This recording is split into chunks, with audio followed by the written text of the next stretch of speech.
नमस्कार मित्रांनो, आर.एस. अकॅडमीमध्ये आपल्या सर्वांचं सहर्ष स्वागत आहे. मित्रांनो, या मूल्यांकनावरून प्रचंड गदारोळ सुरू झालेला आहे बीड पोलीस पाटील भरतीमध्ये आणि बऱ्याचशा विद्यार्थ्यांचे मला कॉल मेसेजेस यायला लागलेले आहेत, की सर आम्ही अशा-अशा पद्धतीने आंदोलन करणार आहे. आम्ही कोर्टामध्ये जाणार आहे.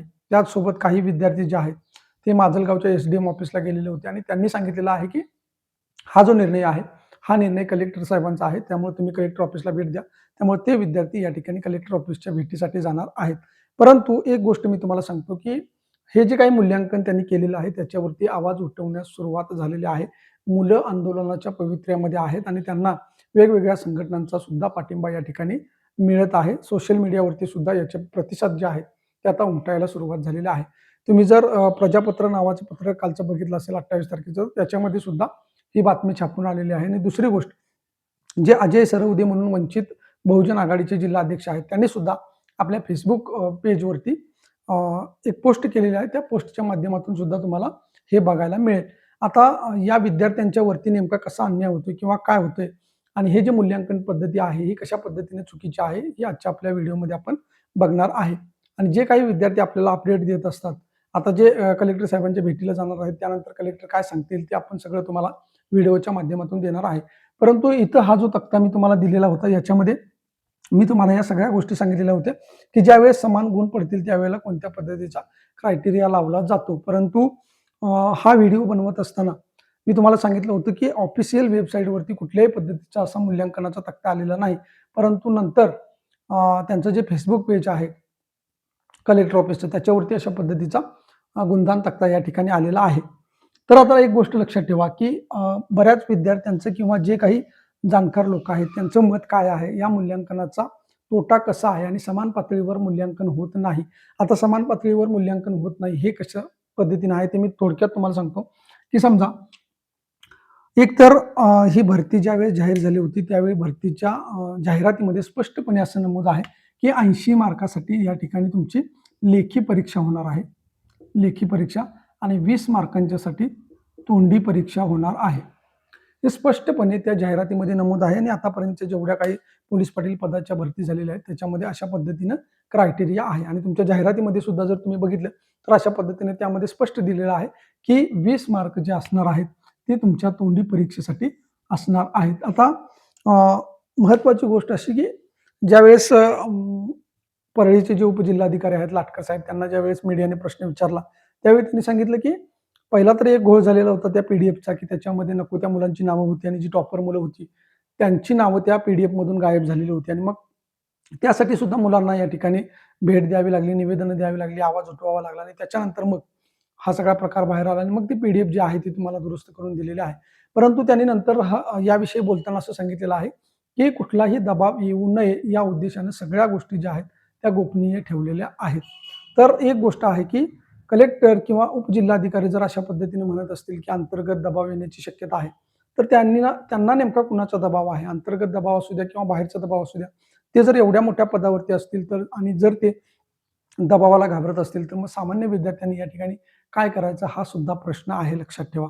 तर तुम्ही कलेक्टर आहात, तुम्ही IAS लेव्हलचे अधिकारी आहात, IASच आहात तुम्ही, तर मग तुम्हाला घाबरण्याची अजिबात गरज नाही. तुम्हाला कुणाचा कासेना दबाव येऊ द्या, तुम्हाला घाबरण्याची अजिबात गरज नाही. ही गोष्ट पहिल्यांदा महत्वाची लक्षात ठेवा. आणि हा जो तक्ता आहे आता, हा कशा पद्धतीनं चुकीचा आहे ते मी तुम्हाला सांगणार आहे. समजा ज्या विद्यार्थ्यांची 10वी झालेली आहे, या विद्यार्थ्यांच्या वरती हा सरळ सरळ अन्याय आहे. कारण का बघा, तोंडी परीक्षा जर 20 मार्काला असेल, समजा इथे एक विद्यार्थी आहे 10वी पास, 10वी पास, इथं आहे 12वी, त्यानंतर इथं आहे पदवीचा विद्यार्थी, त्यानंतर पदवी झाल्यानंतर बघा एक विद्यार्थी आहे की त्याच्याकडे या सगळे आहेत आणि तो काय आहे, पोलीस पाटलांचा वारस आहे, किंवा इथंपर्यंतच आपण घेऊ 10वी 12वी आणि पदवी. बघा 10वी फक्त ज्या मुलाची 10वी झालेली आहे त्याला किती गुण मिळणार आहेत, या ठिकाणी 5 गुण मिळणार आहेत. याला किती मिळणार आहेत, 5 गुण, किंवा फक्त मी गुण लिहितो. याला किती मिळणार आहेत, 5 गुण मिळणार आहेत. त्यानंतर 12वी झालेल्या विद्यार्थ्याला गुण किती मिळणार आहेत, 5 आणि 3 या ठिकाणी 8 गुण मिळणार आहेत, 8. आणि पदवी किंवा पदवीपेक्षा जास्त जर असेल तर त्याला 8 आणि 3 11 गुण या ठिकाणी मिळणार आहेत. हे तुम्हाला लक्षात ठेवायचं आहे.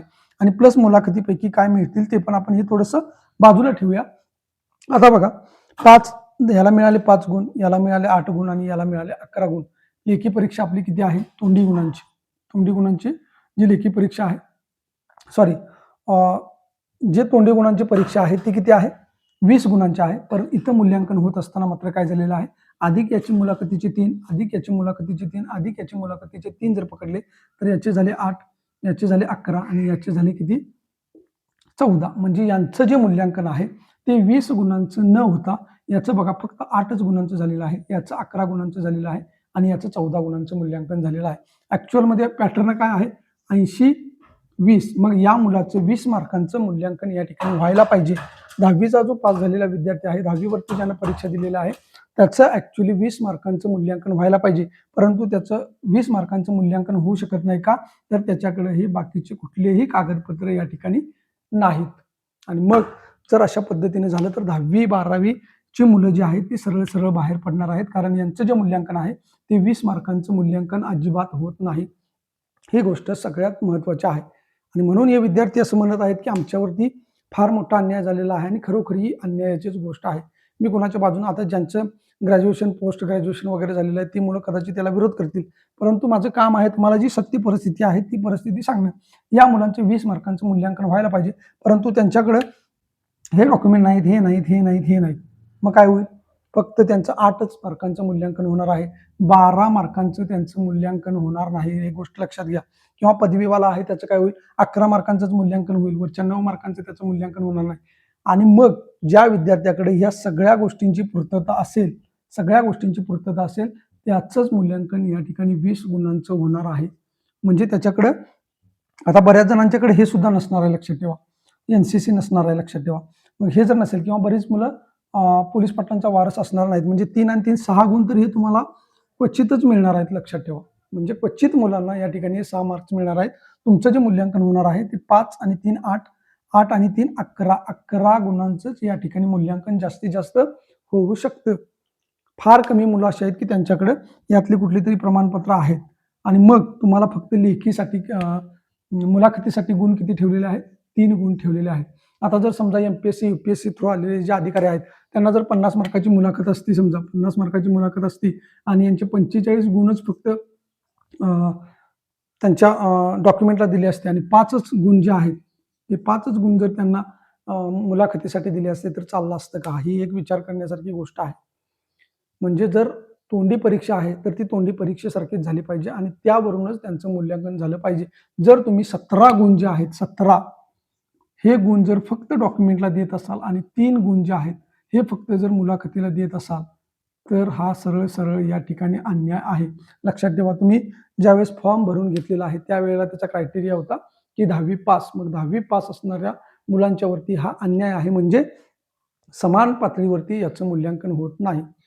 हा सरळ सरळ त्याचा अर्थ आहे. म्हणजे अशा दृष्टिकोनातून बघायला गेला तरी होत नाही आणि तुम्ही जर शिक्षणाचा क्रायटेरिया लावला तरी सुद्धा ते होऊ शकत नाही. आणि म्हणून या विद्यार्थ्यांनी प्रचंड आता विरोध करायला सुरुवात केलेली आहे. म्हणून तुम्ही जर का तुमच्या इथं असणारा जो सोशल मीडिया आहे त्याच्यावरती बघा, प्रजापत्र नावाचं जे दैनिक आहे ते बघा, किंवा आता काही मुलं, माझी रिक्वेस्ट आहे की जे वंचित बहुजन आघाडीचे अध्यक्ष आहेत त्यांच्याशी जाऊन त्यांची भेट घ्या, किंवा अजून कोणी तुमच्या आजूबाजूला जी लोक असते त्यांची भेट घ्या. सोशल मीडियाच्या माध्यमातून यावरती आवाज उठवा आणि याचं जे मूल्यांकन आहे ते समान पातळीवरती व्हायला पाहिजे. यावरती विद्यार्थ्यांनी आवाज उठवला पाहिजे, तरच ही गोष्ट शक्य आहे. अन्यथा मग तुम्हाला या गोष्टीला सामोरं जावं लागणार आहे. आता काही मुलं तयारीत आहेत की जे कोर्टामध्ये जाणार आहेत. काही मुलं, मी मगाशी सांगितलं की माजलगावच्या SDM ऑफिसला गेलेले होते. म्हणजे मला मुलांनी तसे मेसेज केलेले आहेत की त्यांनी असं सांगितलेलं आहे की हा जो निर्णय आहे तो कलेक्टरच्या अखत्यारीमध्ये आहे, त्यामुळे तुम्हाला कलेक्टर साहेबांना जाऊन या ठिकाणी भेटावं लागणार आहे. मग ते आता जाऊन भेटतील आणि त्यानंतर मग काय होईल त्याचा वृत्तांत जो आहे तुम्ही या व्हिडिओच्या माध्यमातून देणार आहे. पण जर असं कदाचित झालं की जर कोर्टामध्ये ही गोष्ट गेली आणि जर या भरतीला स्टे आला तर मात्र ही भरती प्रक्रिया या ठिकाणी स्थगित होऊ शकते.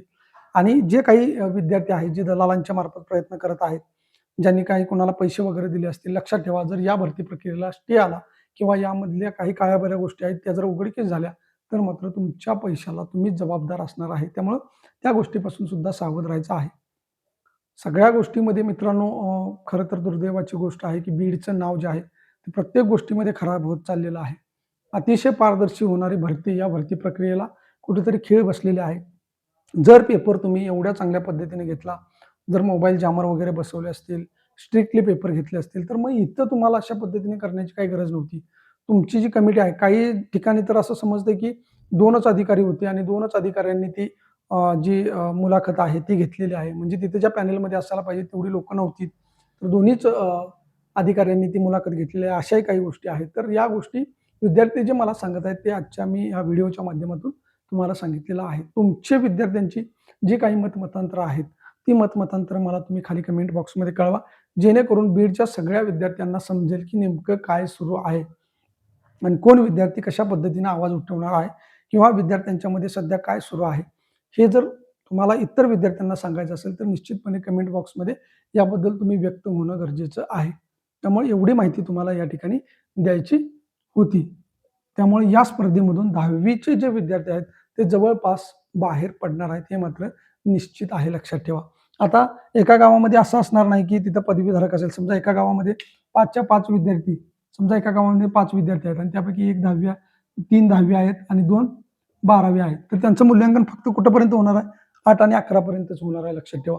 म्हणजे या 3 विद्यार्थ्यांना काय होईल, हे जर समजा हे 10वी झालेले जर 3 विद्यार्थी असतील आणि 12वी झालेले 2 विद्यार्थी असतील, तर 10वी झालेल्यांचं मूल्यांकन किती होणार आहे? फक्त 8 गुणांचं होणार आणि 12वी झालेल्या मुलांचं फक्त किती मूल्यांकन होणार आहे? 11 गुणांचं मूल्यांकन होणार आहे. कारण तिथं त्यांना काय होणार आहे?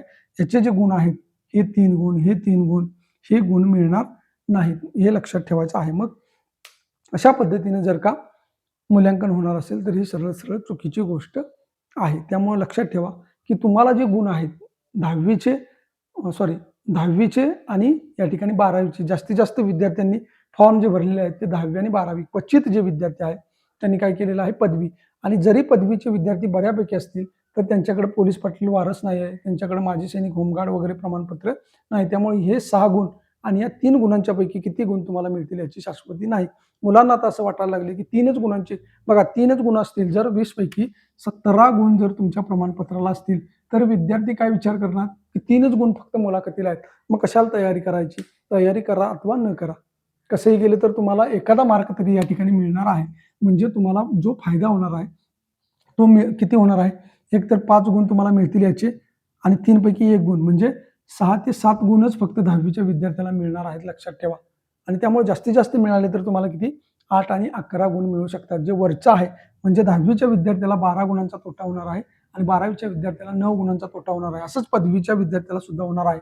जर पदवीच्या विद्यार्थ्याकडे यापैकी गुण नसतील आणि एखाद्या विद्यार्थ्याकडे ही सगळी कागदपत्र असतील, तर पदवीचा विद्यार्थी जो आहे तो जास्त मार्क्स असून सुद्धा या भरती प्रक्रियेमधून बाहेर पडणार आहे आणि ही सत्य गोष्ट आहे. त्यामुळे तुम्हाला या एकंदरीत प्रकाराबद्दल काय वाटतंय आणि तुम्ही कोणता निर्णय घेणार आहे, काय करणार आहे, हे तुम्ही मला निश्चित कमेंट बॉक्समध्ये कळवा. व्हिडिओ जास्तीत जास्त विद्यार्थ्यांच्यापर्यंत शेअर करा, जेणेकरून सगळ्यांच्यामध्ये जागृती होईल आणि सगळ्यांची मतांतरं आहेत ती आपल्याला या व्हिडिओच्या माध्यमातून कळून येतील. धन्यवाद.